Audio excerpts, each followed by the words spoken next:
close. Keep an eye on each other.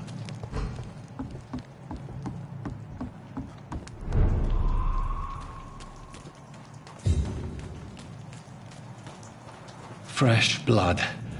The whole building reeks of it. The scent is so strong it makes me dizzy.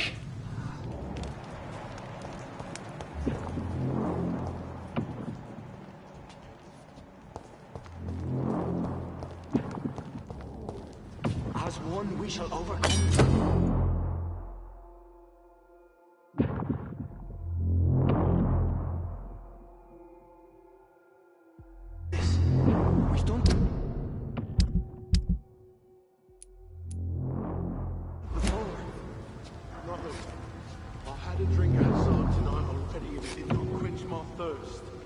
Must have more.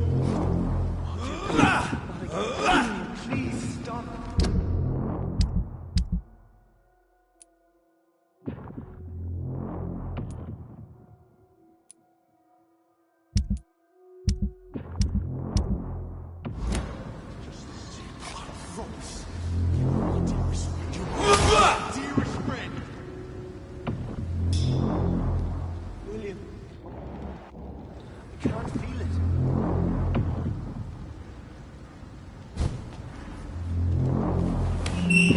This place reeks of bloodshed.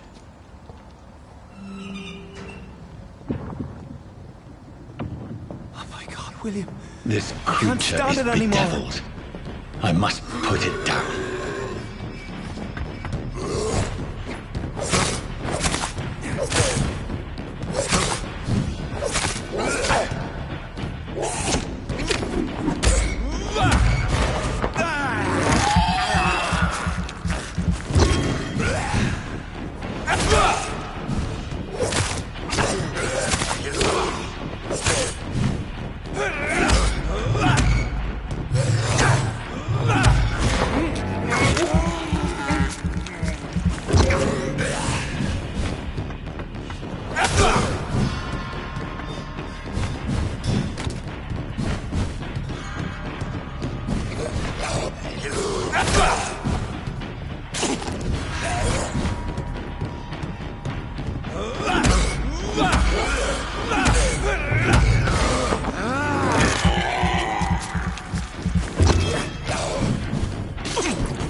William, please, stop.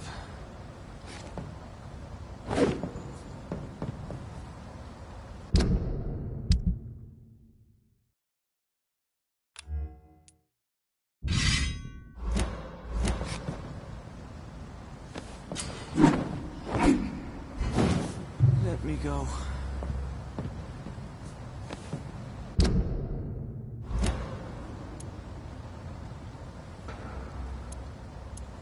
It's not too late.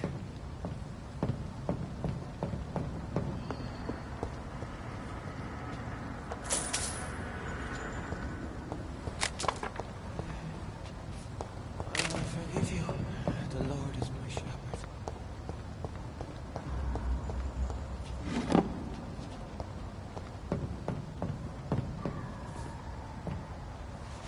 William was an honorable man.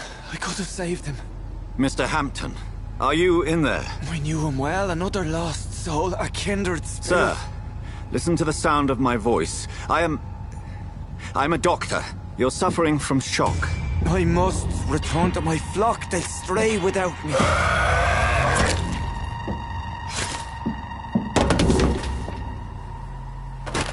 Remember, certain skulls are every bit as resistant as we are. Who are you? What do you mean by Skal? You truly are a newborn. I should have realized. Wait. You are the woman from the bar. Are you... like me? Can you help me? I believe, sir, I already have.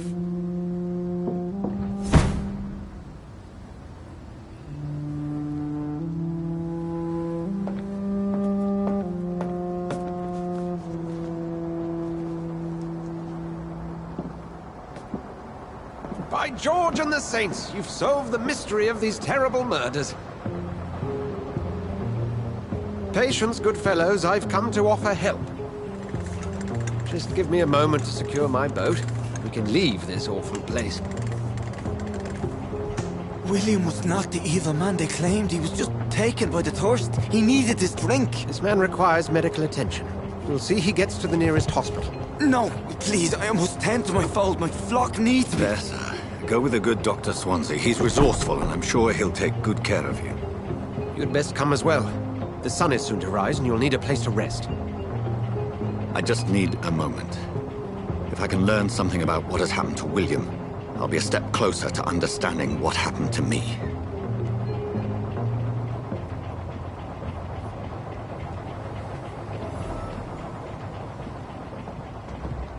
This poor creature can't be my mate.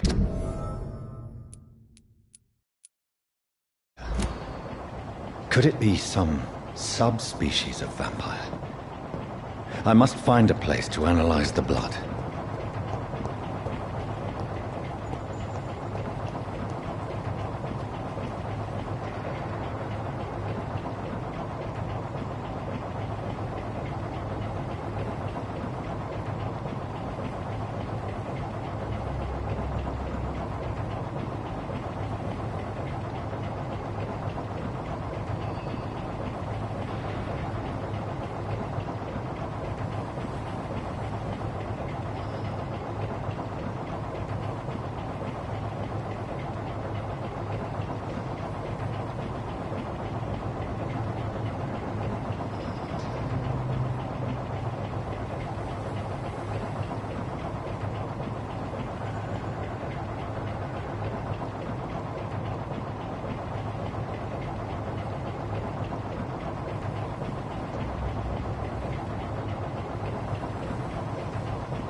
Where are we headed?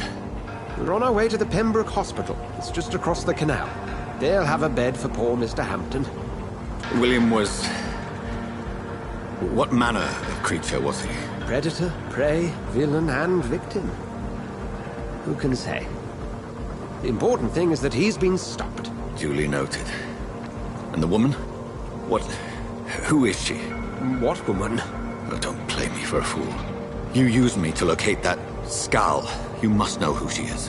And I thought you a gentleman. You shouldn't talk about a lady behind her back, but I will tell you she values her privacy. Were London as peaceful as she appears from the middle of the canal? If only that were the reality of the situation. To be honest, I've always tried to avoid this part of town. Pembroke Hospital is the last bastion between the rest of London and the epidemic. The flu has decimated the East End and the war still rages. Welcome to the front lines of a plague. This is where you work, Dr. Swansea? I am the administrator of Pembroke Hospital. I thought you were here in service of your mysterious order, the Brotherhood of... Of St. Paul's Stole, yes. But first and foremost, I'm a man of science. A physician, like yourself, Dr. Reed. How do you know who I am? No need for modesty. You are Dr. Jonathan Reed, a surgeon of some caliber and renown, if I'm not mistaken. You are correct, sir. I knew it! I had my suspicions. But when you took the blood sample from the corpse of poor William, I was certain. Dr. Reed. Marvelous. Have we met? I attended 3 of your seminars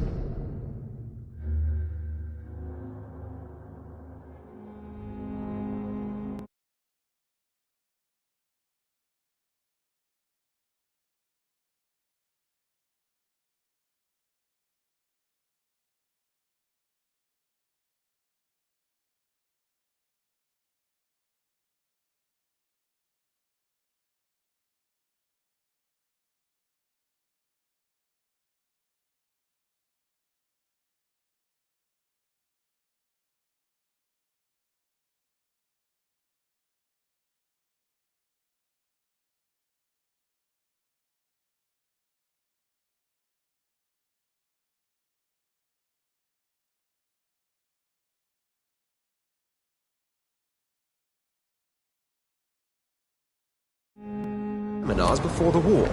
I have the utmost admiration for your research. And what a turn of fate. England's most esteemed blood specialist returns to London a vampire. That word, again. From a so-called man of science. I understand. Traditionally, the role of science is to refute myth, but when myth walks among us, the Brotherhood of St. Paul has dedicated its purpose to their study. There's so much for you to learn. Of that, you are right. Well, then let me be blunt. Join my staff at Pembroke Hospital. As a physician. I suspect you'll not find a better post of employment to contemplate your predicament. This is sudden. I was returning home to see my sickly mother. But alas, that was before contracting this affliction. Dr. Reed, take a moment to consider. The post would be for the night shift, providing a good explanation for your absence during daylight hours. You'll be adequately reimbursed, and have a place to hide. I even had the forethought to bring some clean clothes. So, what do you say? It seems I have little choice, but yours is a generous offer, so I thank you. Brilliant! Oh, Jonathan, this is one for the book, and the beginning of a beautiful friendship.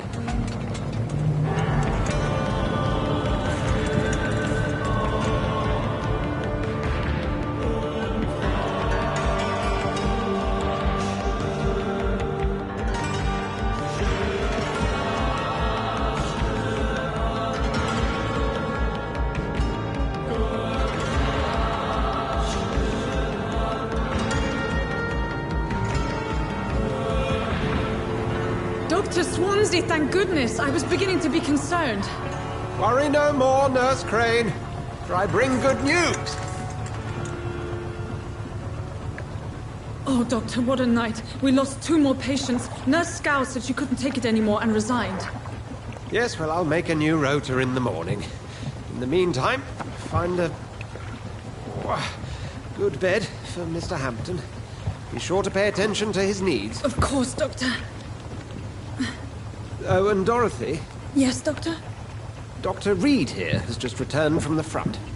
He served King and Country and will be joining us here at Pembroke. We're very lucky to have gained a surgeon of his talent, and one so experienced in blood transfusions. That is good news indeed, Doctor. Oh, yes.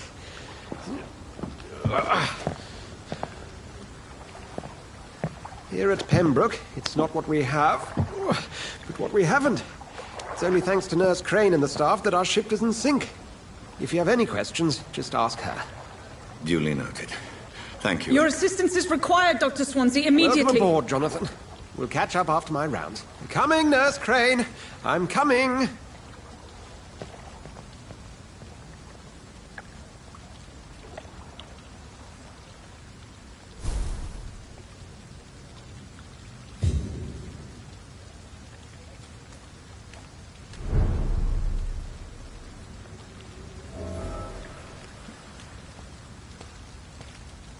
I cannot enter.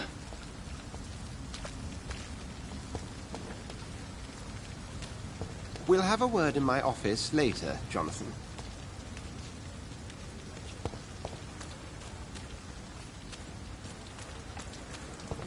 Come on, you bastard! You can do better than that! Nah, it's my turn!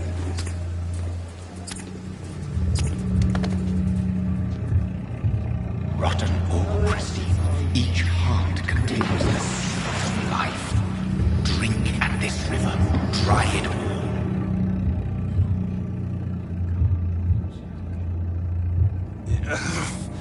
Oh, come on, you bastard!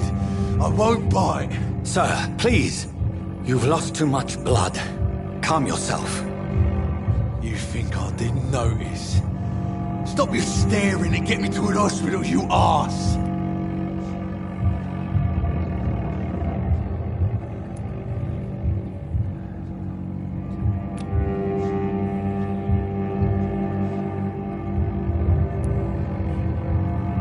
Insulting a good Samaritan. Not exactly the way to get rescued. All right, sorry. I am in pain here. My guts are spilling out onto the street and you're yabbering on. Yes. That's a very nasty wound you've got there. Take my word, I am a doctor. Dr. Jonathan Reed. Name's Clay Cox. I'd appreciate you helping me to a better place, Doc. Follow me, Mr. Cox. Let me assist you to that better place.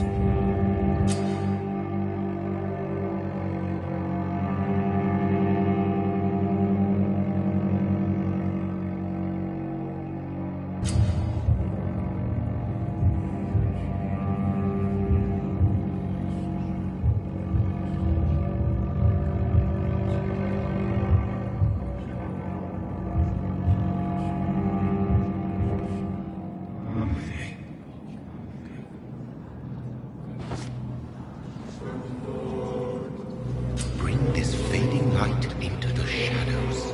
Dance with him the dance of life and death.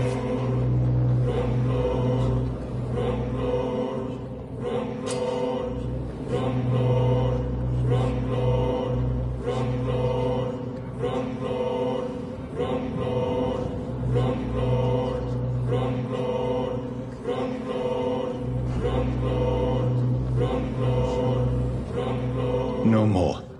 Not tonight. Not like this. I will not take another life.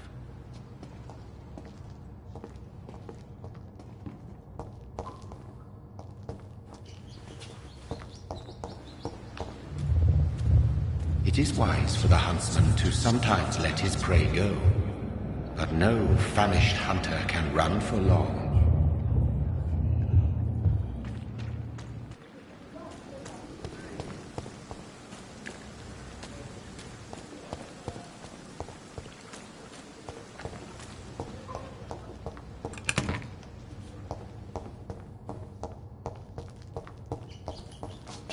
Did I black out?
It's locked, all right.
Good evening, sir.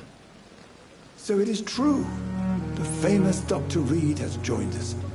I can't think of any better news during these terrible times. Do we know each other? Actually, yes. We met once before, at the Rockefeller University in New York. Dr. Tippett, yes, I remember. I was assisting Professor Carell in his research about coronary bypasses. He had nothing but praise for you. He was also very confident about your future. And look at you now. Eminent surgeon and blood transfusion specialist.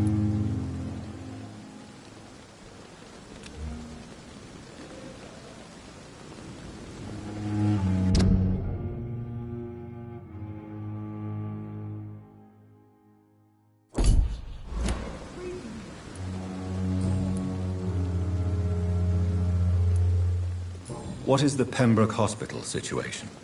And please, speak freely. This hospital is not exactly the best of London.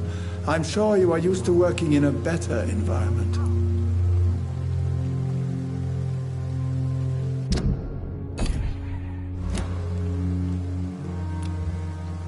Do you need any medical assistance yourself, Doctor? Come on, don't be ridiculous, dear colleague.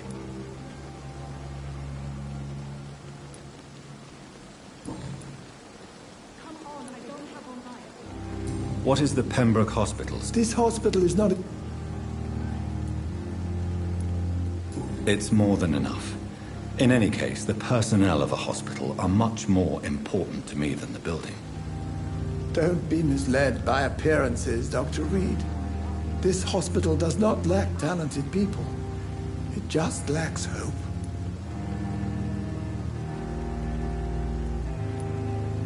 What can you tell me about the staff in the hospital? Some are really good, and others are not so good. But during this troubled period, there is no time for slander. I prefer to focus on the positive character traits. Any opinion about the management? I don't always agree with Dr. Swansea's reserve, but I must admit he does all he can to keep this facility running during this crisis. Ah, yes, the burden of command. I was fed up with this concept while serving as a medical officer. Don't get me wrong. Swansea's a good administrator. I just wish he would get out of his office now and again. Tell me more about cherished people, then. Nurse Brannigan is a pearl. She is the most helpful and dedicated nurse I've ever worked with. A clever and cheerful woman. You really seem to admire her skills. I'll go even further.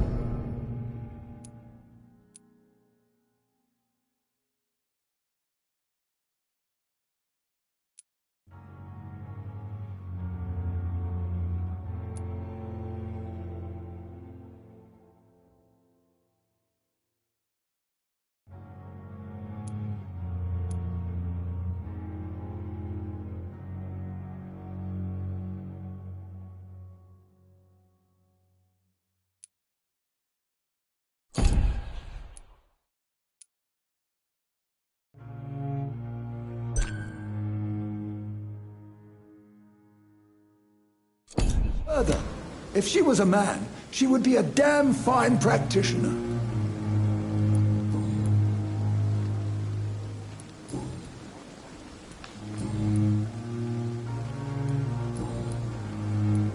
Goodbye, Dr. Tippett. I don't have all night.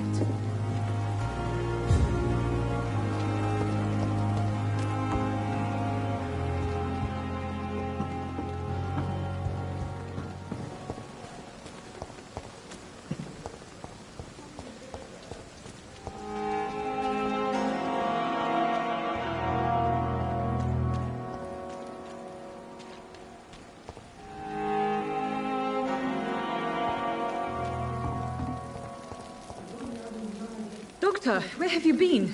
I've little time to play hide and seek with new staff members, no matter how illustrious they may be. I found a wounded man by the docks. He answers to the name of Clay Cox. He requires urgent medical attention. Already making the rounds? That's the Pembroke spirit. I'll ask our porter, Milton, to bring him back immediately. Thank you, nurse. What can I do for you? Dr. Swansea insisted we provide you a quiet office. You'll find it on the second floor with your name on the door. Thank you. Nurse Crane, isn't it? Yes, Dorothy Crane. Welcome to Pembroke Hospital, Dr. Reed. Your office has been prepared.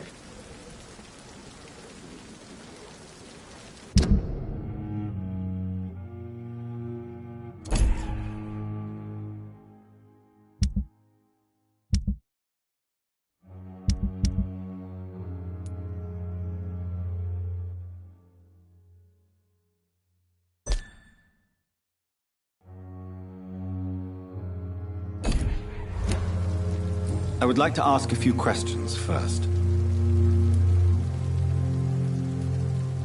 And Mr. Hampton, the patient we brought in, how does he fare? I gave him a sedative to help him sleep. Poor thing was in quite a state of shock. What kind of man is Dr. Swansea? Well, you accepted the job from him. I thought you would have known about your employer. It's right to assume Dr. Swansea knows far more about me than I do about him. You'll get to know him soon enough, and better than me. The administrator has better things to do than mix with us.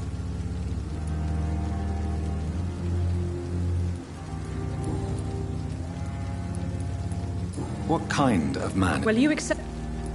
Apologies, I've only just met him the once. This is sudden. I've only just returned to England. Dr. Swansea is a brilliant surgeon and the most compassionate physician. If you could point me in the direction of my room again, nurse. Second floor of the hospital, left after the stairs. It's the last vacant office at the end of the corridor. Thank you, Nurse Crane.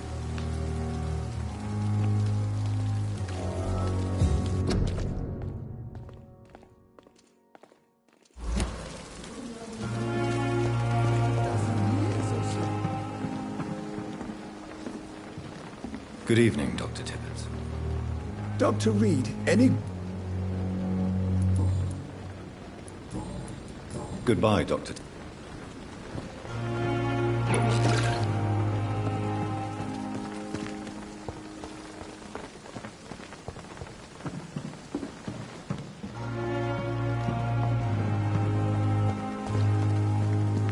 Another night with the glorious battalion of Pembroke.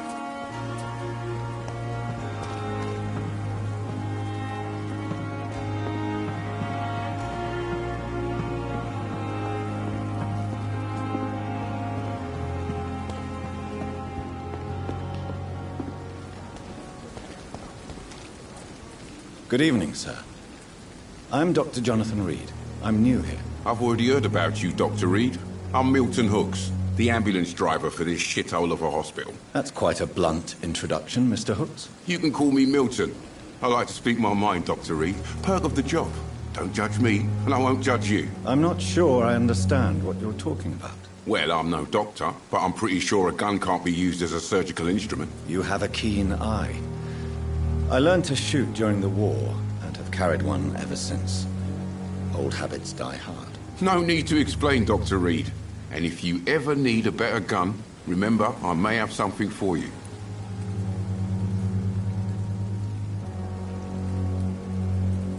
Do you need any medical help, Milton? I'm fine, Doc. Physically, at least. But I would give everything to be in a better place right now. How is the situation around here? You want to hear the situation is all right? It's fucking awful. We lack everything, and it's getting worse every day. Are you really smuggling weapons through the hospital? And why not? I've already been attacked by patients, you know. And by gang members willing to steal my money. But you're not defending yourself. You're selling guns to civilians. You keep people alive your own way, Doctor. I offer them another way to protect their health. So what do you do exactly in this hospital? Apart from smuggling guns, I mean. I've been an ambulance driver since... too long, I guess.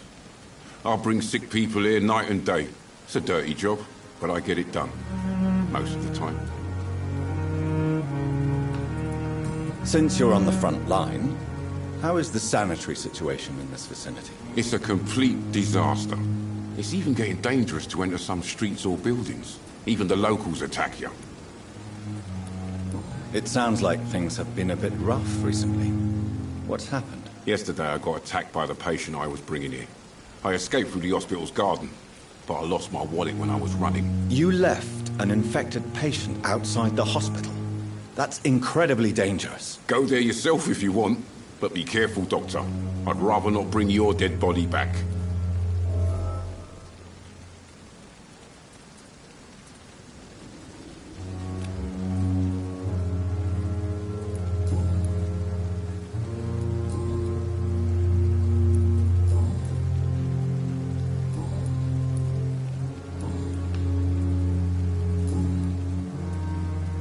I'd like to see your goods. Wise choice, Dr. Reed.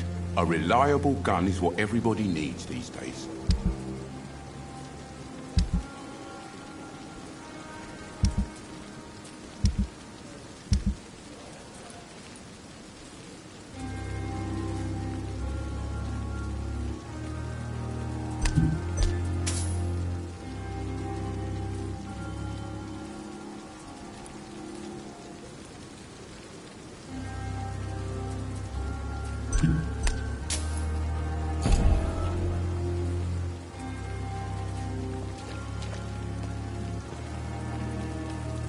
Perhaps I should have considered the offer from that Cadogan fellow.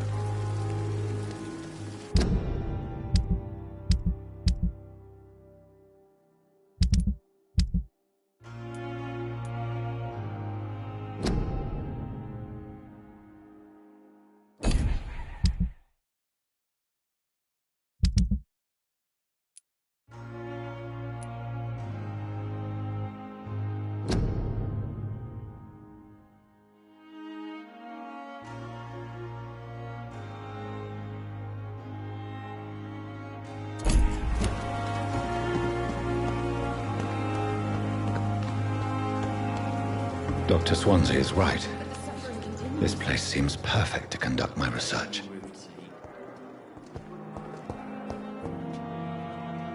Good evening, miss.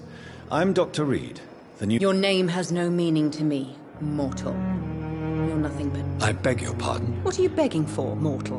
My clemency? Well, tonight... You keep calling me mortal. Well, Dr. Reed, if you must know...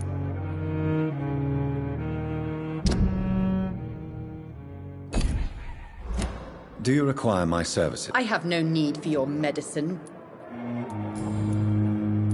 And why do you believe you're a vampire? I don't need to believe anything. It is what I am.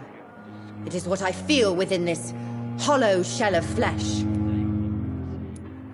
Please, describe to me how you feel. What is it like to be a vampire? I can hear my body crumble from the inside as my flesh cracks and fades. I sense the last pulse of postulant blood within my drying veins. I need new blood. I see.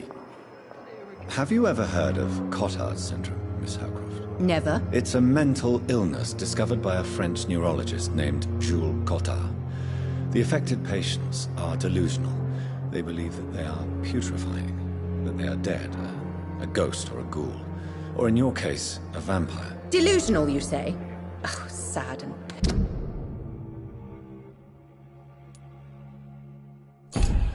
Immortal. You can't even begin to understand the concept of immortality. And you think it is I who am delusional.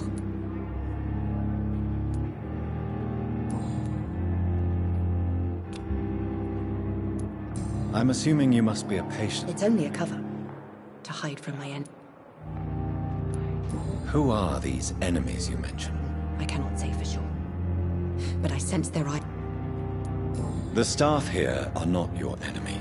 They're here to... I'm not speaking of the doctors in white. I see.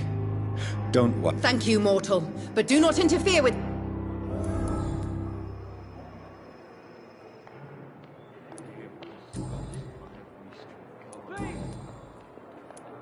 Who are you really, Miss Howcroft? Is that not enough for you? I'm curious to know who you were. No, it was such a long time ago, I don't remember. Centuries of unholy life can have strange effects on one's minds, you see?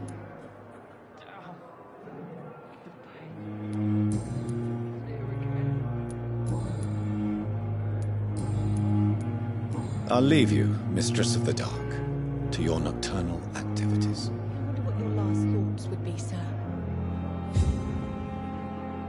Fear and disgust on every street corner. The daily routine.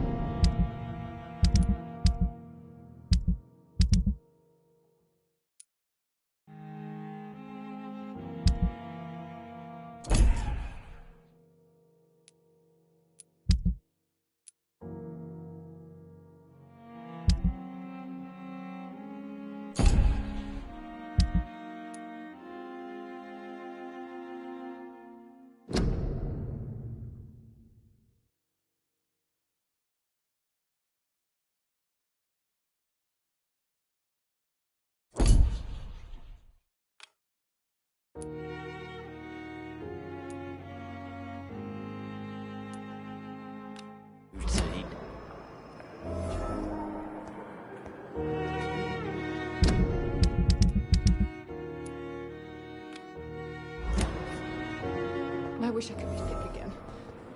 Blood boil with the fever. Good evening, sir. Unless you're here to fix my face. No. I'm Dr. Reed. I've recently taken... You guessed right, Doctor. German shell took my pretty...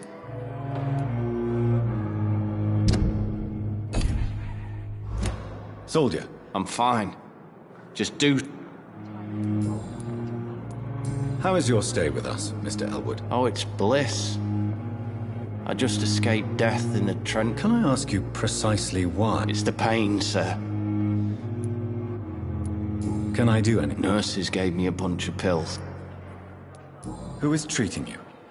Nobody since the old and tired doc. You don't seem worried. My face hurts so much more when I smile.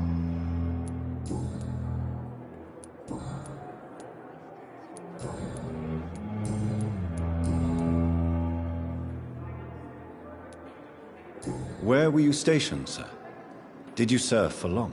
I really don't want to... No offense. I was pushing... You were an officer, weren't you? Then I doubt... How close are you to Miss Horcroft? Are you aware that she thinks she is a vampire? To wait for her next nibble is the best reason to stay here. Every time she approaches my bed, she treats me like something tasty. A normal person. Aren't you afraid? She may hurt you if the game goes too far. She's quite harmless, I can assure you. Her head's broken inside is all. While I'm busted on the outside. But she's still beautiful. Living proof that there's hope for me.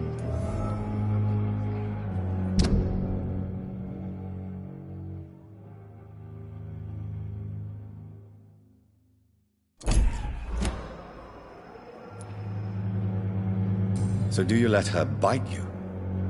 You know that's not sanitary. And why not? She's only supping a few drops of me blood. And the pain, it's real for once. She could decide to bite less willing patients. Then it's another good reason for me to stay here, Doctor. You do realize she's mentally disturbed. It's called the Cotard syndrome. She truly believes she's a vampire. In her madness, she never refers to my scars. And frankly, if I could, I'd join her world. It seems much more fun than the real one.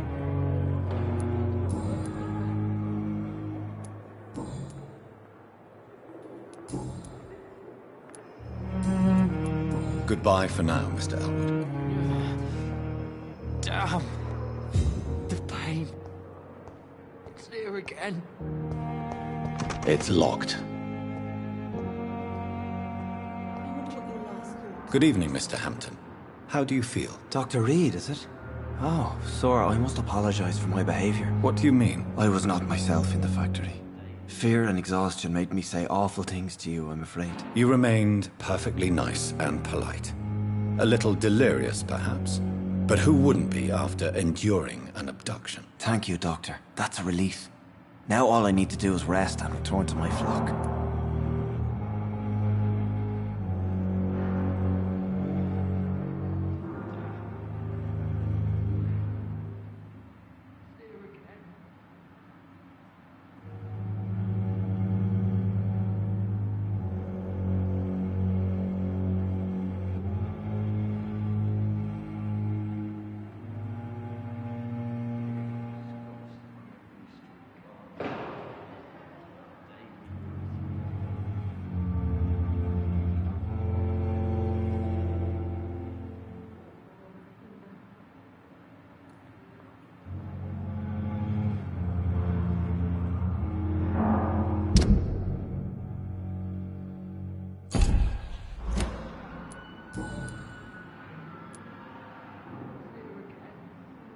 How did you end up in William Bishop's den? I had received alarming news about his recent behavior. I went to his place, and he refused to let me go. Why did he abduct you? William was an alcoholic. His addiction suddenly changed to blood. I don't know why. Just like a patient I met here. This Miss Hawcroft. You dared to enter this awful place alone. You're a hero, Mr. Hampton. Or a fool. I'm just a man trying to help his friends, Dr. Reed. William Bishop was a conflicted soul, searching for light.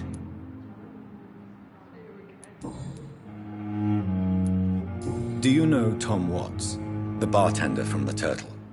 I met him before I found you in the canning factory. Tom? Yes, of course. Always the helping hand, good old Tom. Without men like him, corruption and despair would have wiped out the East End long ago. People are still in despair. How could it be otherwise? The authorities have left us all to rot in this contagious nightmare. No drugs, no advice, nothing. It's a damn shame. Who should I avoid in this part of town, then? Any particularly evil figures? Not really. Most men and women are just doing their best. And it's not my habit to speak ill of people I know, Doctor. What is the general situation in the East End docks? The situation has always been tough, with a lot of tensions between the gangs and the Dockers Trade Union. The Wet Boot Boys are very nervous since they lost their leader. Who leads the gang now? Since Clay Cox went missing, it's his wife Edwina who runs the show, with the assistance of her minion, Booth Digby. Has the gang been threatening you? Ah, no. I've had this nickname for so long, you know, the sad saint of the East End. No one dares to bug a saint, not even criminals.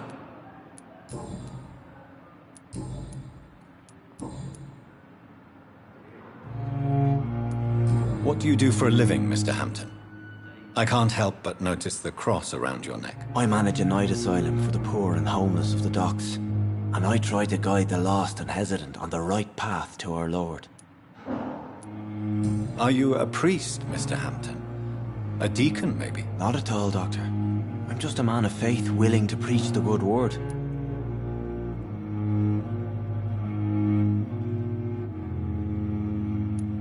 Why didn't you use your cross against William Bishop?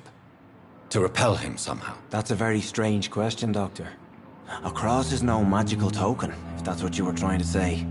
Not mine, anyway. How do you feel, Mr. Hampton? Medically speaking, I mean. I feel exhausted. Beyond exhaustion, actually. William drank so much of my blood in his madness. I feel empty. You're in good hands here. Dr. Swansea is well versed in blood transfusion, and I'm sure he'll take the best care of you. Thank you, sir. I believe all I need is rest. And then I can go back to the people who need me. What do you do for a living? I manage a night asylum. Are you a... Not at all, Doctor. I'm just a man of... Have you made friends since you arrived? Not really. But I recognize Miss Harriet Jones. I knew her when she lived by the docks. That poor woman had such a miserable life. You never came to see her here at Pembroke? Receiving visits when sick can be an important part of the healing process, you know. We're not just bodies. You're preaching to the converted now, Doctor. To be truly honest, I thought she was dead. She left the docks many months ago.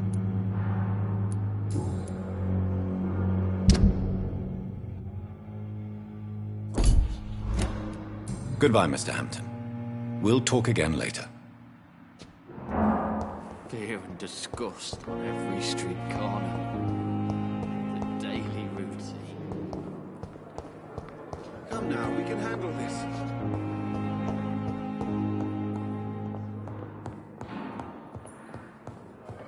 Circumstances, I'm willing to give you the benefit of the doubt. What can I do for you, Doctor?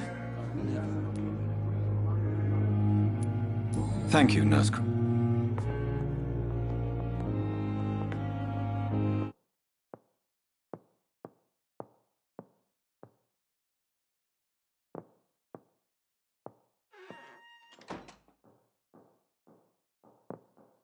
You always knew the words to calm the children, Ellen. Good evening, sir. I'm Dr. Reed. I believe we're going to be colleagues. Reed? Yes, I've been informed about your arrival. I'm Waverly Ackroyd.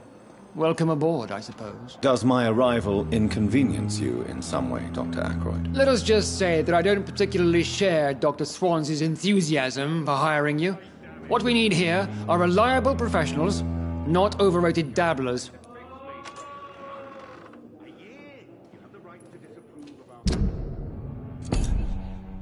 Do you need my assistance? Not at all. I'm sure that you are used to gaining people's trust with your impressive skills. Well, it will not be the case with me.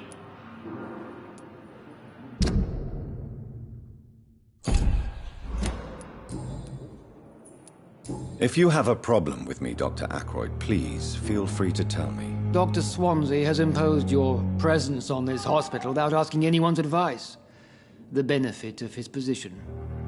But I don't agree with it. I know we've never met before, but I believe this hospital could use all the help it can get. You will agree with that, I'm sure. Oh, but I have heard about you, Dr. Reed. Of course, you can't say the same about me, since I have not wasted my time courting the press.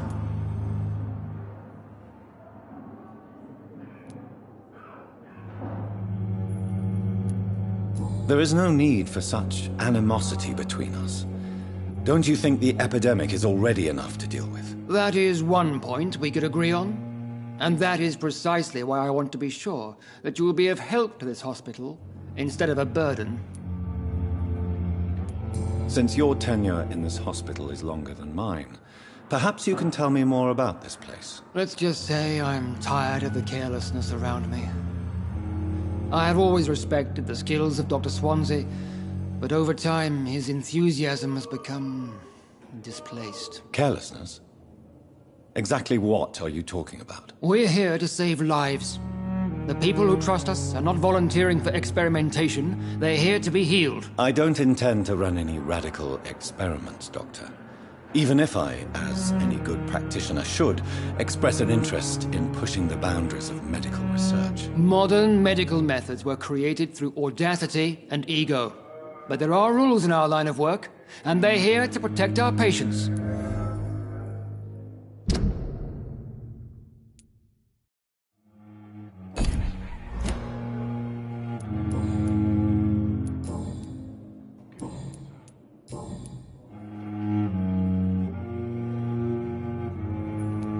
I don't know what you've heard about me, but I have already proved my value as a practitioner. I don't question your skills, Dr. Reed, but your motive. Is it money, fame, or are you truly dedicated? And what exactly is that supposed to mean? I served in the war just like you. But unlike you, I did not use the wounded to play the modern sorcerer. Be careful what you insinuate, Dr. Ackroyd. I only want you to admit you used those men to improve your theories.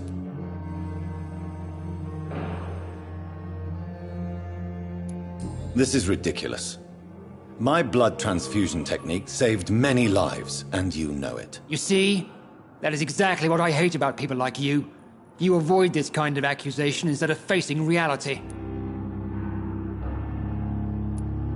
It seems you have bad memories of your military service. I refuse to see this industrial slaughter as scientific progress. War only reveals the worst in men. We can at least agree on something, Dr. Ackroyd. Thank you for your time. We'll talk later.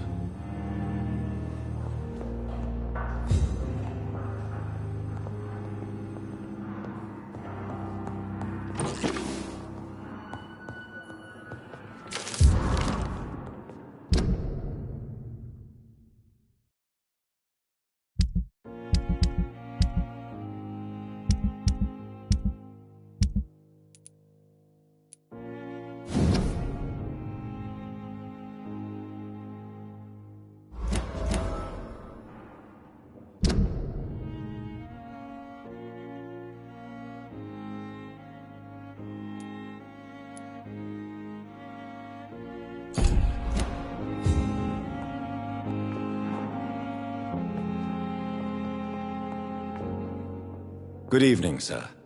I'm Dr. Reed. May I help you? I don't know if a third opinion is needed. Your colleagues are already arguing about my condition. I see. Would you mind telling me more about your situation? I'm Harvey Fiddick. All I want is to get me bloody arm fixed properly.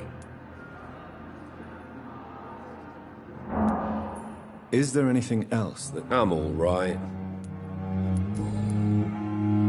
Tell me about yourself, Mr. Fiddick. I'm just a regular guy waiting to get his arm fixed, so I can return to work and to my family. I was more curious about what you were doing before being hospitalized. I'm a carpenter, and a good one too.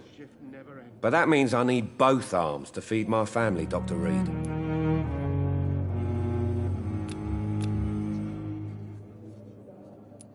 Are you satisfied with your treatment here? Well, it's clear that I've chosen a bad time to be injured. Forgive my bluntness, but you seem overwhelmed by cases of the flu. I won't lie to you about it. I'm afraid we are. Are you sure you don't want to operate yourself, Dr. Reed?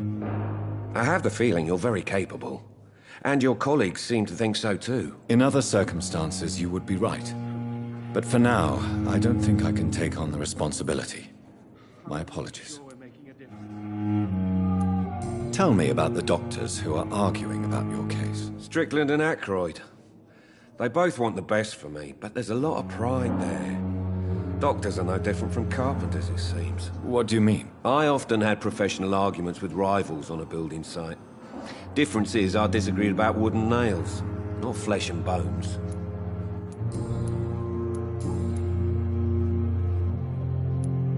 You seem worried about the safety of your family. And it's obviously the reason why your wound troubles you so much. I cannot give up on my children now.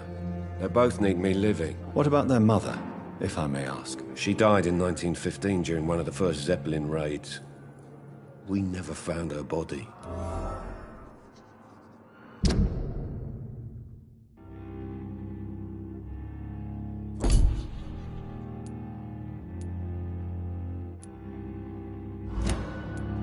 Tell me more about the death of your wife, Harvey. 1915.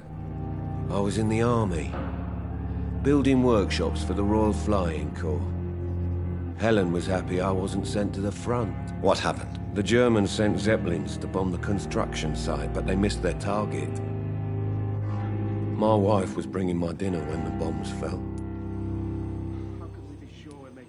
I'm sorry for your loss. So many died during the bombings. I served in France and witnessed the carnage there. I would like to say that she didn't suffer. Truth is, I have no idea. I just know that I'm all that me kids have. Poor little bleeders. How are your children after losing their mother? They were smaller then. The only good thing about this is my Helen didn't bring them with her that night.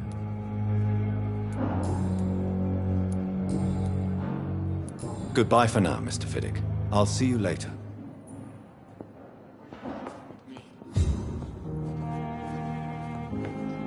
Good evening, Doctor. I believe we're going to be working together. Dr. Reed. Dr. Swansea informed us of your arrival, but I could not dare to believe we'd have such good fortune. Such an honor, sir. Thank you. And you are? I am Thoreau Strickland, Dr. Thoreau Strickland. I'm a great admirer of your work, Dr. Reed.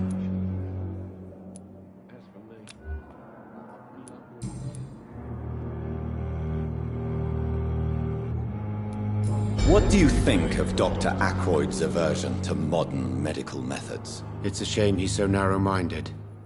Dr. Swansea taught me that science is about exploring uncharted territory. I'm convinced that's true. With the influenza and all that's going on, you should put your differences aside, don't you think?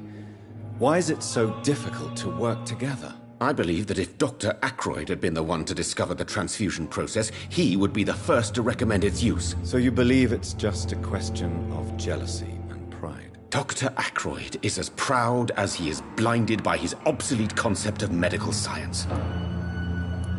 Please, could you tell me something about yourself? I'm a great admirer of your work concerning blood transfusion, Dr. Reed. I run my own experiments. I'm convinced it's the future. What made you choose to be a doctor? I'm not ashamed to admit you and your work have inspired me. I am honored to have the opportunity to work by your side. It's always a pleasure to share scientific and medical knowledge with someone eager to learn.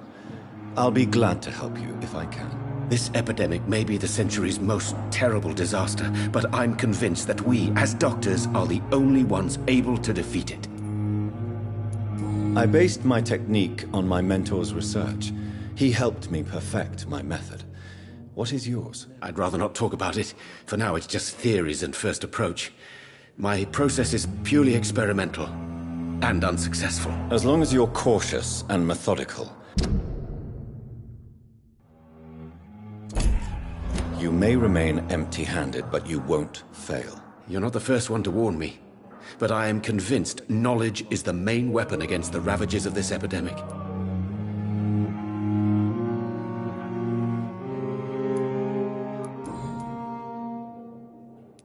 What can you tell me about the Pembroke? Well, it has always been an honor to work with Dr. Swansea. But with your arrival, I can't think of a better opportunity to learn about blood transfusion.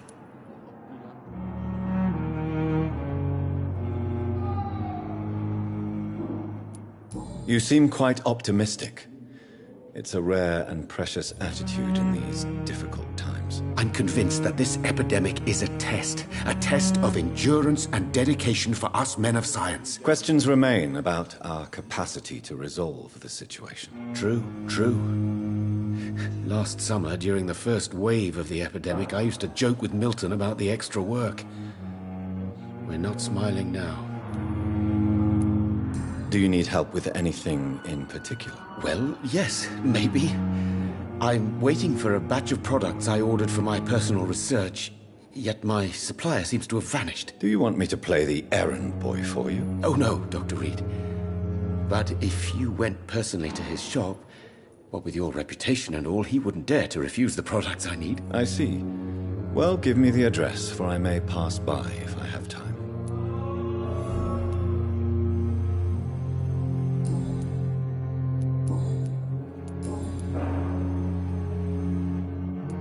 Tell me more about your willingness to experiment with new medical techniques. Harvey Fiddick is a patient suffering from a severe injury that could cripple him if not treated correctly. I'm convinced your blood transfusion technique could help him. What is it you really want? To save him? Or to prove your point? Fair question. I want nothing but to save my patient, Dr. Reed. Especially since I know Mr. Fiddick's story. Tell me Mr. Fiddick's story. Our first diagnosis was compromised because Mr. Fiddick lied to us about the real origin of his injury. He first claimed it was an accident. But why would he hide such crucial information from us? Because he is a proud father, ashamed of putting his children at risk because of his own negligence.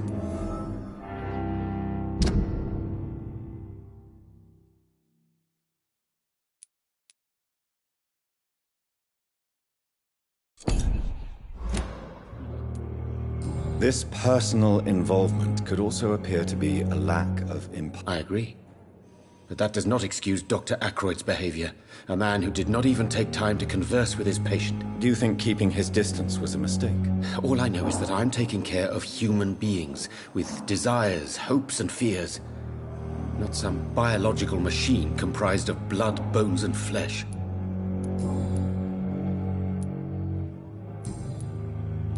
Goodbye, Dr. Strickland. My sweet girl.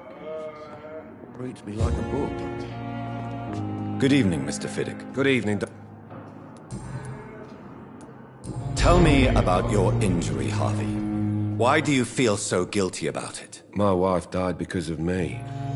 And now I may lose everything because I've been careless enough to hurt myself. What an arsehole. How could your job be responsible for your wife's death? I was working a double. She went out to bring me a hot meal and got caught in a German bomb raid. You can't hold yourself responsible for your injury, Mr. Fiddick, unless you tried to hurt yourself. Of course I didn't hurt myself. But I can't work until my arm is fixed. My children need to eat, Doctor.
Goodbye for now, Mr. Fiddick.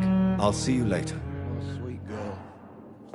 Reads me like a book. I'm never gonna keep anything from her. I'm alright. Don't waste your time with me. What can I do for you, Doctor?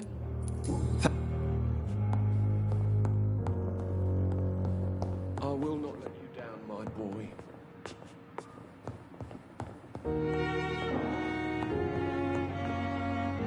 Good evening. I'm Dr. Reed. Can I help at all? No. Really? I don't want to talk. I suppose that this pain is the reason. Yes. And no. Could you at least tell me your... Mortimer.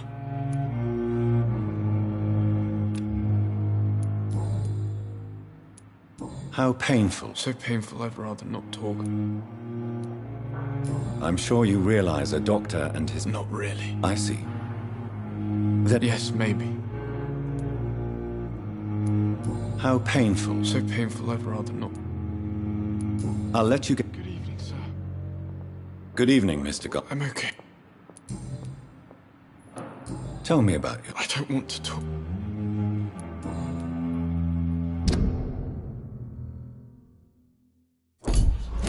I have to go now, sir. I'm alright. Don't waste your time with me.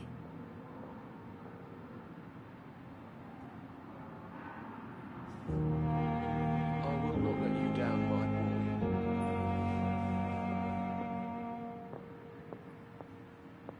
This hospital seems to be falling apart. But in the circumstances, I'm willing to give you the benefit of the doubt.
Good evening, madam. Can I help you? It's my son who needs you, sir. I'm Dr. Jonathan Reed. How can I help your son? I'm Beatrice Goswick, mother of Mortimer Goswick. Could you check on him, please, Dr. Reed? I've heard much of your talents as a physician.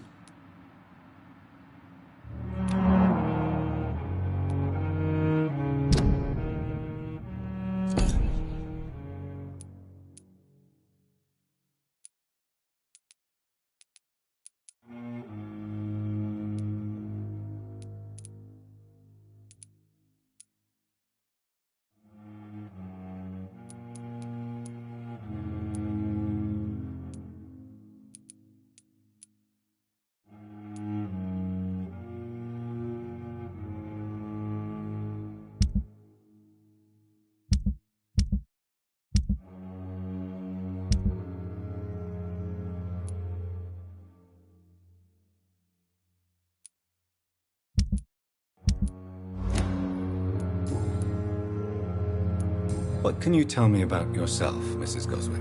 Not much to say. Just take care of my Mortimer and I'll cover all the expenses. That's all that matters. Are you really that rich? Most of the patients here are of a more humble origin, if I may say so. Yes, thanks to my husband. May he rest in peace. I can cover any needed medical expenses. May I ask if you have an occupation, Mrs. Goswick? I'm a teacher by profession. I teach young women who are more ambitious about their futures than their families. What do you think of your reception here? Any complaints? I have had the uttermost reservations about this hospital since we arrived. But we had no other choice, considering the state of emergency. Is there something in particular that's bothering you? Some of the staff were not especially welcoming. I suspect they're not accustomed to dealing with patients of such social standing. Tell me more about your arrival at the Pembroke Hospital. What gave you such a bad first impression? The ambulance driver was quite rude, for a start. And that nurse, Miss Hawkins, seems to have quite a dubious attitude. What do you mean? She managed to secure a bed for my son despite the epidemic. It was a relief, but it wasn't cheap.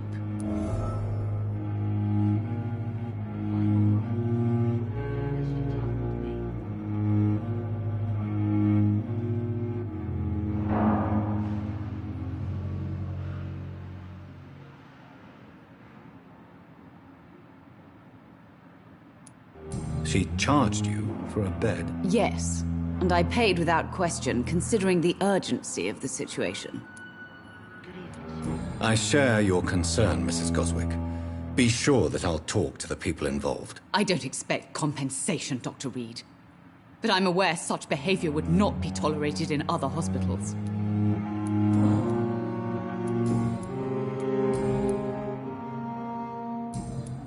Goodbye, Mrs. Goswick. Children, Ellen. Good evening, Mr. Goswick. How are you? I'm okay. Do you need any help? I'm afraid I may, sir. I don't mean to be a burden.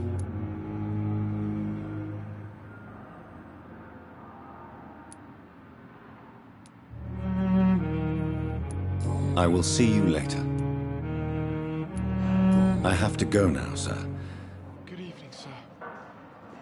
Doctor.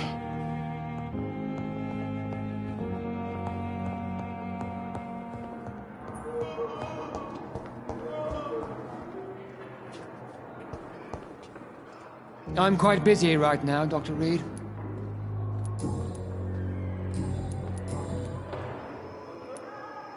Tell me, Waverly, what do you think of Dr. Strickland's enthusiasm for his experimental research? Strickland is playing with his patients' lives for pride and glory. Now that, sir, is unethical. Are you thinking about something in particular? Harvey Fiddick needs delicate surgery. I believe we should stick to the usual procedure, but my young colleague obviously disagrees.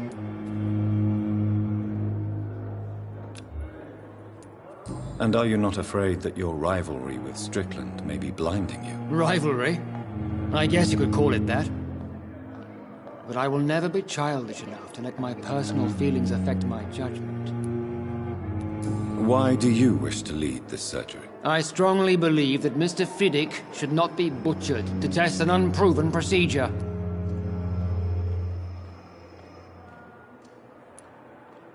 I really hope you're right about this, Dr. Ackroyd. I am trusting your judgment on this. I'm not the kind of man who runs away from his responsibilities, Dr. Reed. There is no need for you to be looking over my shoulder.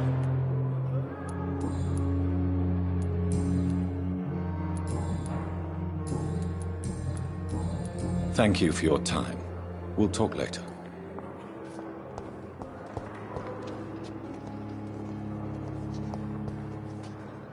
Good evening, nurse. Good evening, Doctor. I don't think we've been introduced yet. My name is Pippa Hawkins. And I'm Dr. Jonathan Reed. Dr. Swansea has recently offered me a position in this hospital. Well, it's a euphemism that your help will be appreciated, Doctor. How would you describe the situation at the Pembroke Hospital? It's serious. The flu is wreaking havoc amongst the staff and patients. We are running out of everything. Nurse Hawkins, the Spanish flu won't last forever. Even the Black Plague didn't kill everyone. I wish I could believe you. But what if this epidemic was worse? What if in the end, nobody was spared? You must get a hold of yourself, Nurse. Sorry, I'm exhausted. No one has any idea when this epidemic will be over. How long have you been a nurse? Well, long enough to see that the epidemic is winning. And no matter how qualified you are, don't tell me you'll change that.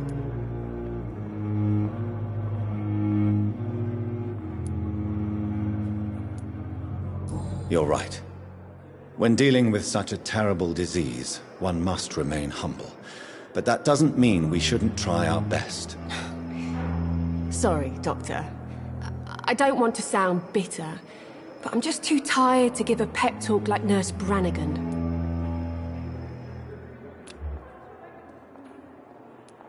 How is the Pembroke staff coping with the epidemic? Well, not well. Milton, the ambulance driver, is even more grumpy than usual, especially concerning doctors. Why is Milton grumpy on a daily basis? Is it just an act? Milton's not the kind of man who's bothered about a bad reputation, whether he deserved it or not.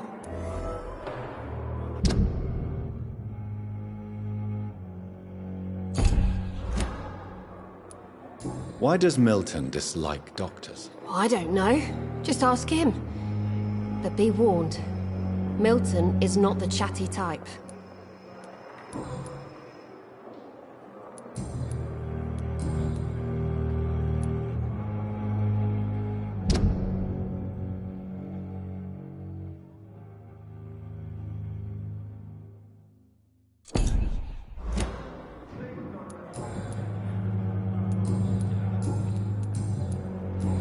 Goodbye, Nurse Hawkins.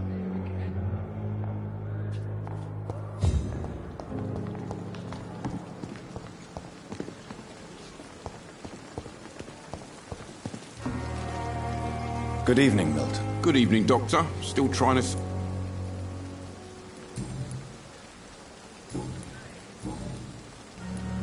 Why do you have such a mediocre reputation among your colleagues, Milton? Fuck them.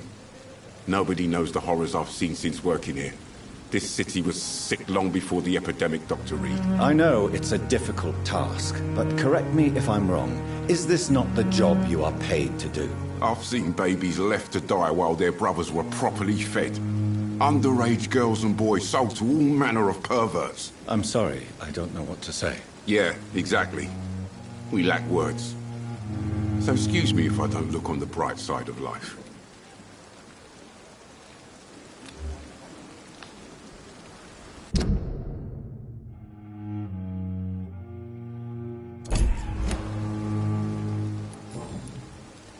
I'd like to see your... Wise choice, Doctor.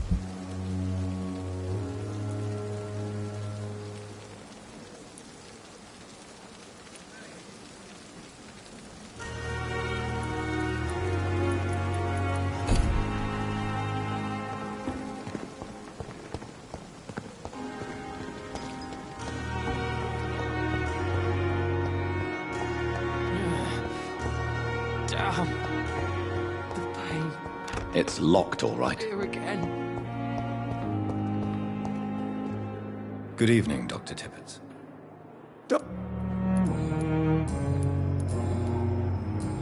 Goodbye, Dr. Tippett. Fear and disgust on every street corner. Daily routine.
It's locked.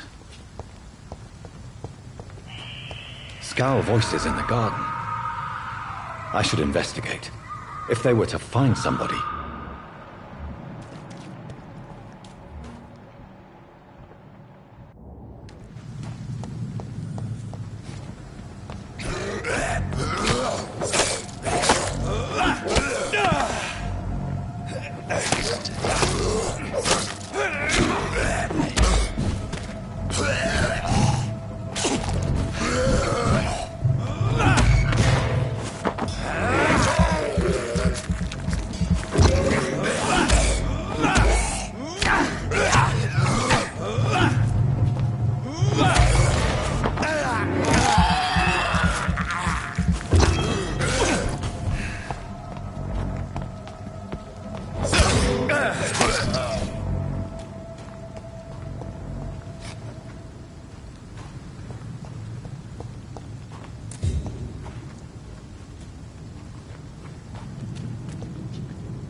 So, Mr. Hooks and Nurse Hawkins are an item.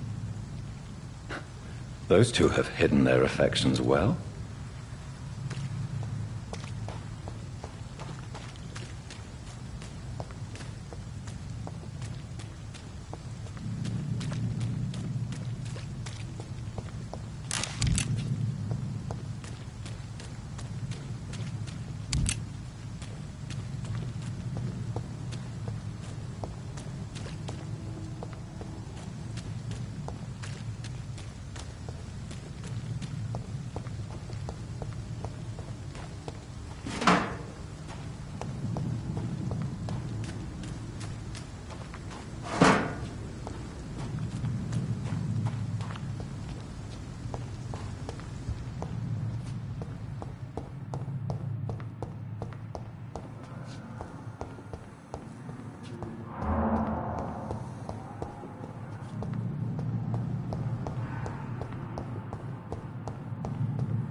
Thelma Howcroft said she was being watched by vampire hunters. Where are they hiding? I should investigate.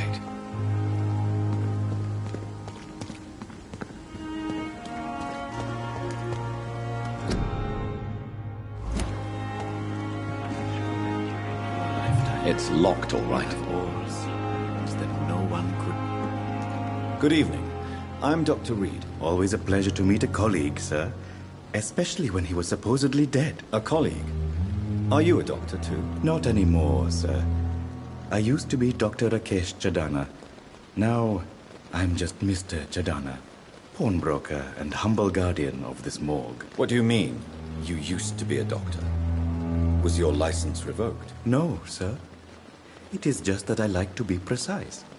I run a little pawn shop while taking care of the dead. But I used to be a real doctor.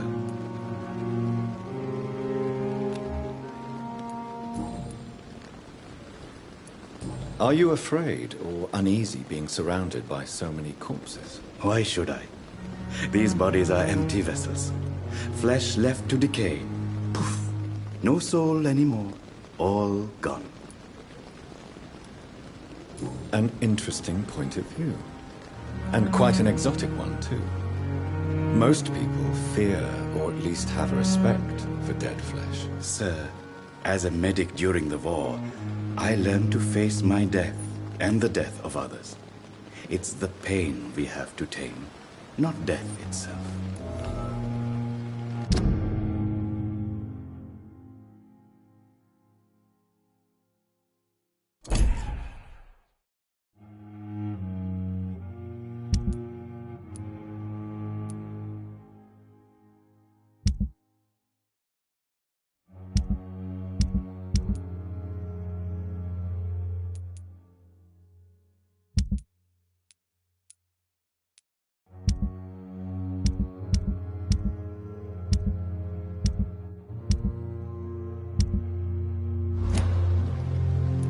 How did you get this job? After I left the army, I worked as an undertaker down by the docks.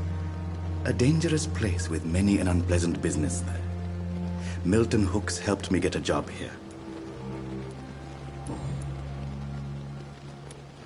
Do you work here alone? Yes, very easy work, sir. All I have to do is watch a few bodies. The situation was very different when the main morgue was still open. Why do you have to watch these bodies? Because these poor fellows have no names.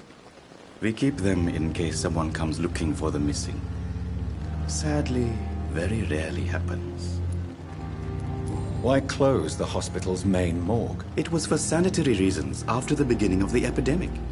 Cadavers had to be moved to the nearest mass grave. Have we met before? I don't think so, sir. Why? When we first talked, you said you were glad to meet me since I was reported dead. Funny story, sir. Your sister came here a few nights ago. You were missing, and she was looking for your body. She must be very relieved now. Please show me what you have to sell. Of course. It's just...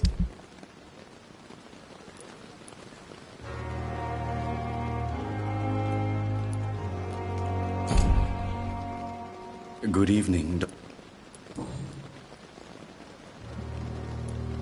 A pawnbroker? Yes, sir. All kind of... What kind of... With the quarantine, it's not always easy to buy things. So I trade. I exchange. Some people sell, some others buy. I like to help.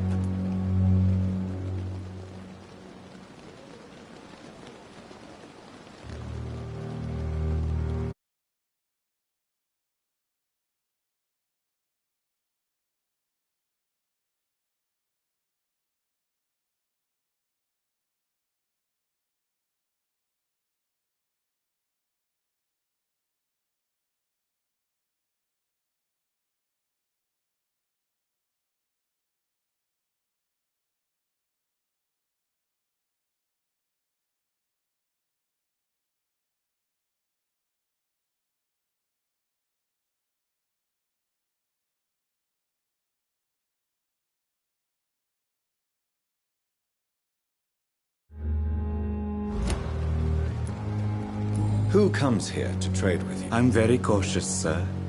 I've been a... Since you're not afraid of dying, do you believe in life after death, Rakesh? No. I believe we must do all the good we can while alive. For our time is short, and the obstacles are endless. Do you think you would enjoy immortality as a concept? I don't think so. Don't mistake me. I love life, and I'd like to live a long life. But everything has to decay, sir. Even goodwill. So you're ready to die? No, I'm not. I don't fear death, for I won't see it. What troubles me is the pain my death will inflict to those I know. You're a wise man, Mr. Chidana. No, Dr. Reed. I am a foolish man. But I like to think otherwise. Do you really believe goodwill cannot last? As I said, sir, everything decays. If I was to never die, goodness, I would be bored or worse. And I like to be helpful, sir. Quite depressing, wouldn't you say? Yes, but the good news is, we'll all die before losing our humanity, sir.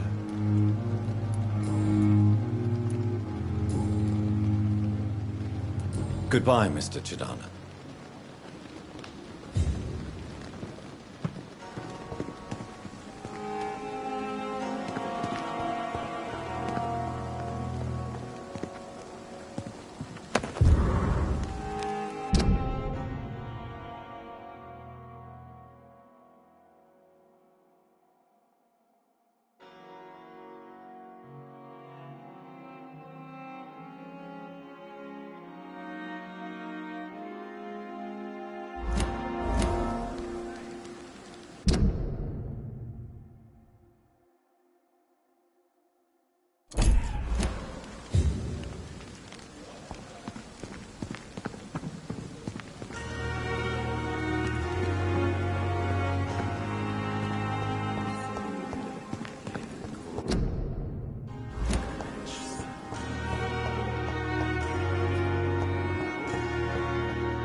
Good evening, Dr. Strickland. And good evening to you, Doc. Goodbye, Dr. Strickland.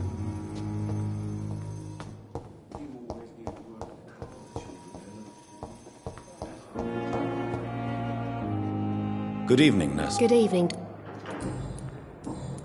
Goodbye, Nurse Hall.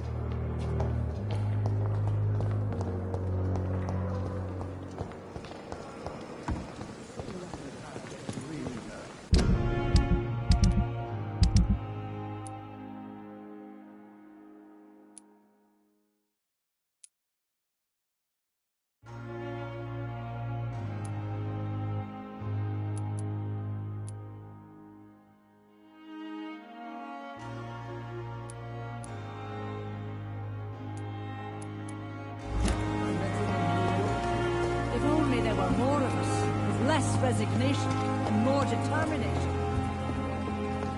I wish I could say the same for the others. You look exhausted.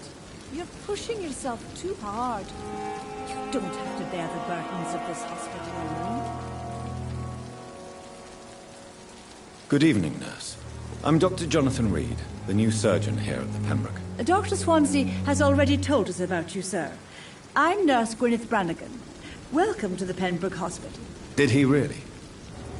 It's a good thing I wasn't hoping to keep a low profile. All members of staff have already read about your new blood transfusion technique. Dr. Swansea made sure of that. I see. Well, I'm a little surprised, but I suppose I'll just have to deal with this unexpected notoriety. You must know, blood transfusions are Dr. Swansea's primary subject of research. He is convinced it is the future.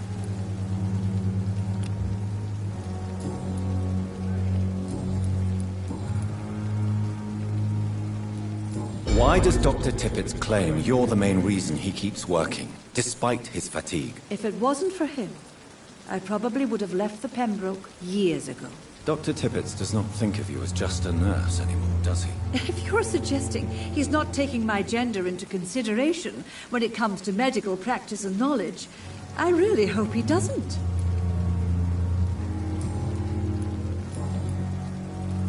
How are things here? Not good, to say the least. We're struggling against an invisible enemy, more lethal than any bullet from a gun. It's hard, Doctor.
An invisible enemy? Sorry, Doctor. These last few weeks have been exhausting. We could all do with a good night's sleep. Do you think this hospital can survive the epidemic? We are all volunteers here, and we're trying to hold fast, but how do we beat an invisible killer? Some nurses have already resigned. I'm not familiar with all the staff yet. Perhaps you could help me. Brilliant professionals, most of them. Dr. Swansea has a gift for recruiting talent. Most of them? Is there a problem I should know about, nurse? It would be inappropriate for me to speak ill of a colleague. Nurse Brannigan, if you do know something, please tell me. Anything you say will be held in confidence. No. I may disagree with some conduct, but in the end, everybody is doing their best. Is there anyone that stands out? Well, I have never met someone as dedicated as Dr. Tippett. He should be a standard for us all here. If only he were younger. Why should his age be a problem? I guess it's fair to say he's always pushing himself to the limits. He just doesn't know when to stop and get some rest.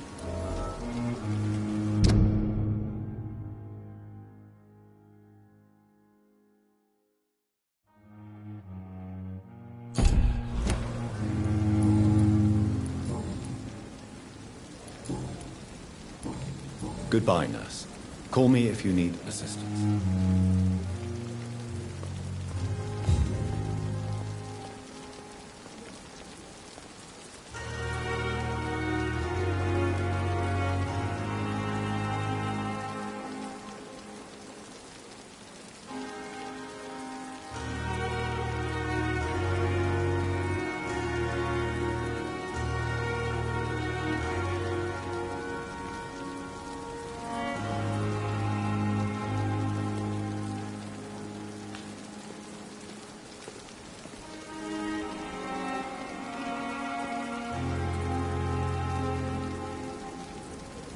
safer here than anywhere else in the East End.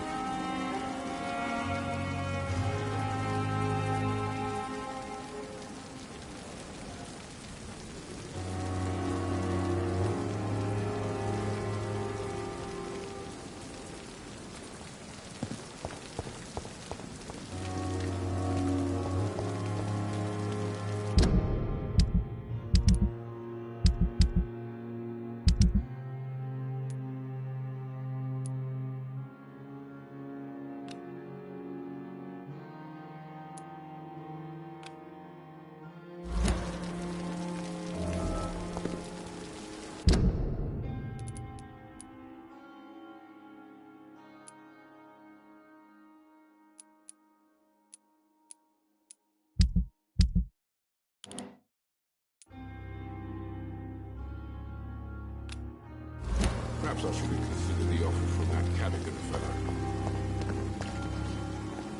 Good evening, Milton. Good evening, Doctor. Still trying to save lives? I have some good news, Milton. What? The epidemic's over? I retrieved your wallet, with all the money and a certain picture. Well, yeah, Pippa Hawkins is my girl. So what? Is it the difference of skin colour that bothers you? Not at all, Milton. Good. Please, take this money anyway. To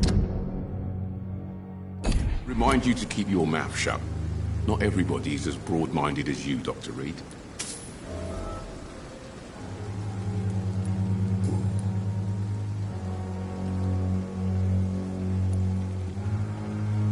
Tell me why you're extorting money from some of the patients here. If a patient wants a bed, he'll have to pay me a little fee. That's all. Where did you get the idea for such an immoral scam? Funny you should ask. The first time it was from a patient who bribed me to get a bed. It's only then I realized I could make a fortune. What's going on between you and Nurse Hawkins? Pippa's tired. Tired of all this shit. Tired of all those corpses piling up. She's as depressed as I am. During the war, I witnessed a few couples just like you come together in difficult circumstances. It can be very damaging. Maybe you're right. But we support each other. And that's all that matters. You do realize you could both get fired. Hospital staff are not meant to have intimate relationships with one another. Come on, Dr. Reed. Do you know how many rules are broken in this hospital every day just to keep it running? There's nothing wrong with what we're doing. Admit it. Nurse Hawkins is more than your lover. She's also your partner in crime. Of course she is. How else could I tell which bed is free? I need to know that. Have you no shame? Don't you see the city is crumbling down? Today people are ready to pay to get a hospital bed. Tomorrow we may be fighting for food.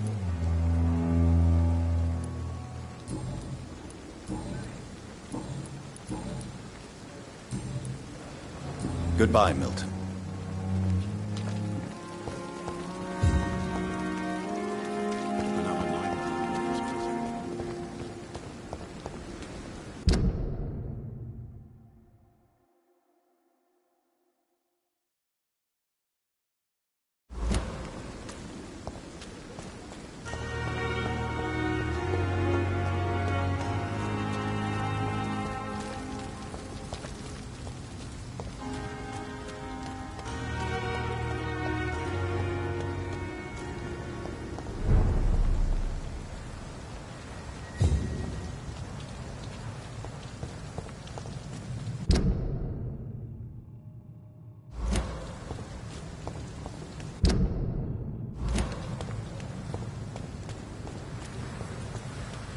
Stupid beast!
Good evening, Dr. Tippett.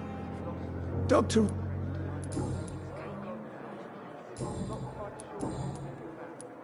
You're exhausting yourself, Corcoran. Maybe you should think about preserving your strength. No. We must keep on healing all those poor souls. We are the last rampart before chaos. Once more, unto the breach. Nurse Brannigan is worried about you, Doctor. She should not have told you that. I will have a word with her. You don't have to blame her for her honesty. I'm not that kind of man, my dear Jonathan. Actually, Nurse Brannigan's opinion is the only one I may listen to.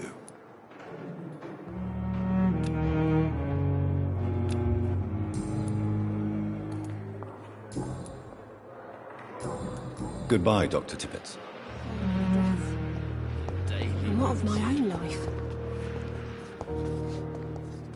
Good evening, Nurse Hawkins. Good evening, Dr. Reed. Milton cheats patients out of their money at this hospital, Pippa.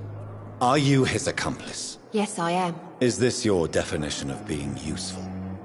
By abusing the sick and poor? No. It is my definition of getting out of this useless life once and for all. Whose idea was it? What difference does it make? We did it together, and I'm guilty as charged. Answer my question. It was my idea first, even though Milton would say it was his, to protect me. Why do you do it? Why not? Most of the sick who paid for a bed are already dead, or will be soon. Don't you see the futility of all this? How can you be affected by the misery around you, and be so heartless at the same time? Which is the real you, Nurse Hawkins? I could ask you the same question, Dr. Reed. Are you more real when you lie to a dying patient, or when you grant him useless medication? Goodbye, Nurse Hawkins. Discussed on every street corner. The daily routine.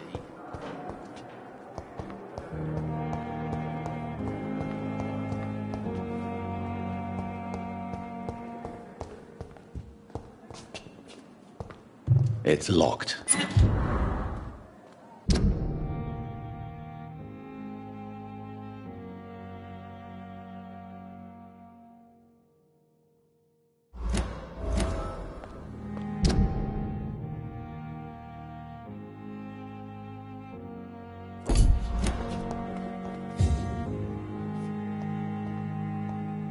Good evening, Nurse Hawkins. Good evening, Dr. Reed. Pepper, are you sure you want to leave this hospital? To become a nurse was a little girl's dream. But in the end, I don't feel that useful. I want more. I want to make things change. You should be proud of what you've achieved. This hospital represents hope for many people in need of help. Maybe you're right. But at the moment, I feel like we're just a cemetery waiting room.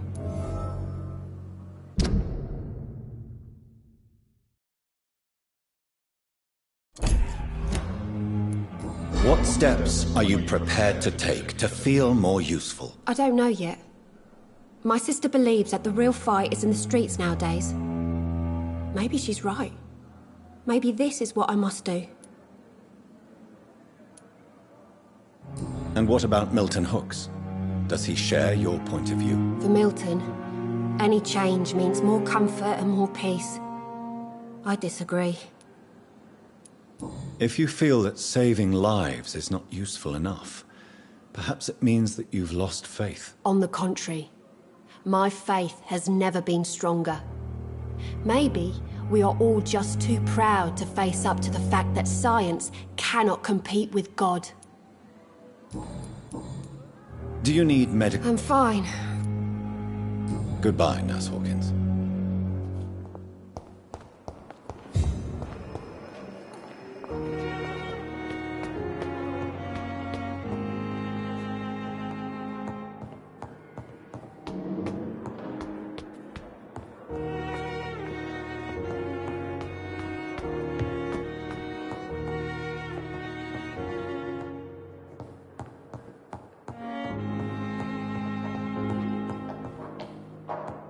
Not now. It's locked, all right.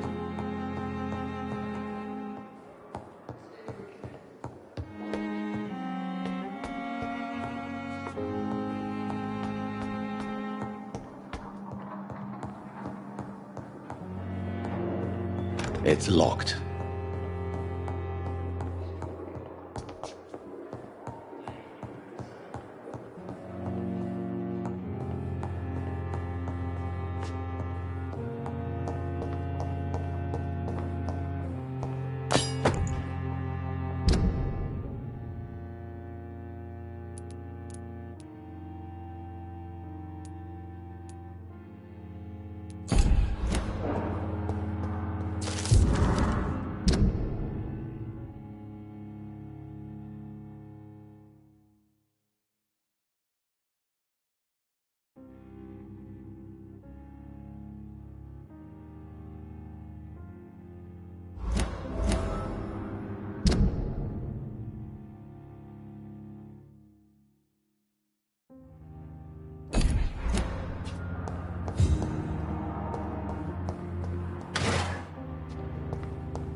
It's locked, all right.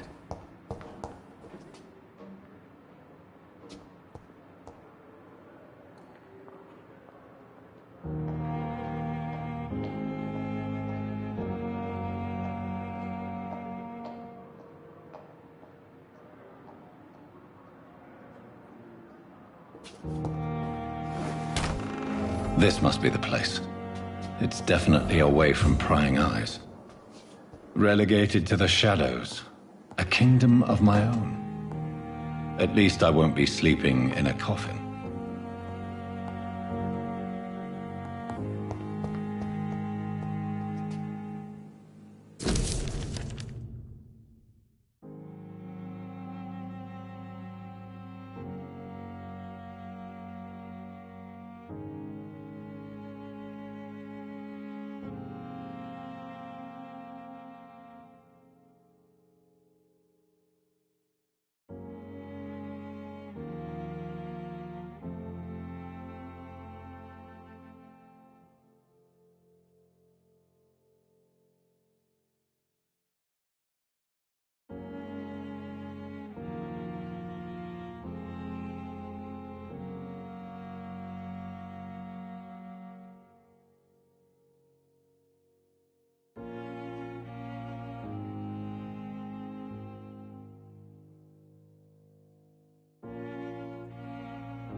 William Bishop's blood is much more unstable than human blood and shows extensive mutation. But this is not what happened to me. I must keep on searching. The sun is about to rise. I can feel it. I'll continue tomorrow night. I have so much time now.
If I'm to stay here until my research is complete, I'd better learn to hide my true nature from the mortals.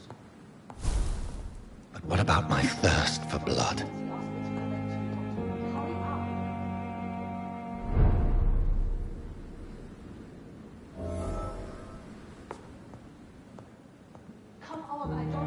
The flower's dying.